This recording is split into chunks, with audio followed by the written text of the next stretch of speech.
দেশের দ্বিতীয় বৃহত্তম সবজির বাজার কুমিল্লার নিমসার মাঝরাত থেকে সকাল পর্যন্ত এই পাইকারি বাজারে চলে বেচাকেনা। দৈনিক বিক্রি 2 থেকে 3 কোটি টাকা। আবহাওয়া ও সবজির সরবরাহের উপর নির্ভর করে এই বাজারের দাম দর।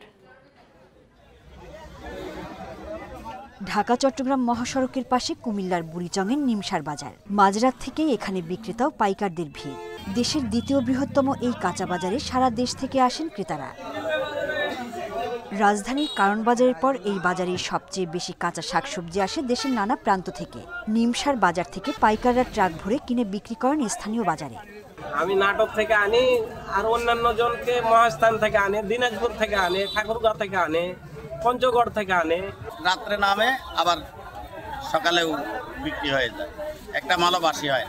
সম্প্রতি অতিবৃষ্টি বিভিন্ন এলাকায় জলাবদ্ধতার কারণে নিমসার বাজারে শাকসবজির দাম প্রতিদিনই ওঠানামা করছে।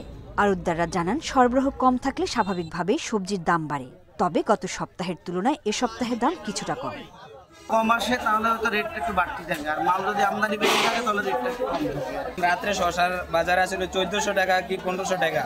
এখন শশা শর্ট বাজারে এই কারণ নাই দিকে, এখন 2100 টাকা 2000 টাকা রয়েছে। এই যে 6 টাকা কিনে নিয়েছি 10 টাকা বিক্রি করি, খরচ আছে, গাড়ি ভাড়া আছে, এরকম আর কি। 2 টাকা 3 টাকা এক মোড়ায় পাই আর কি। কুমিল্লার নিমসার বাজারে শাকসবজির পাশাপাশি সারা দেশ থেকে আসা বিভিন্ন ফলমূলও বিক্রি হয়।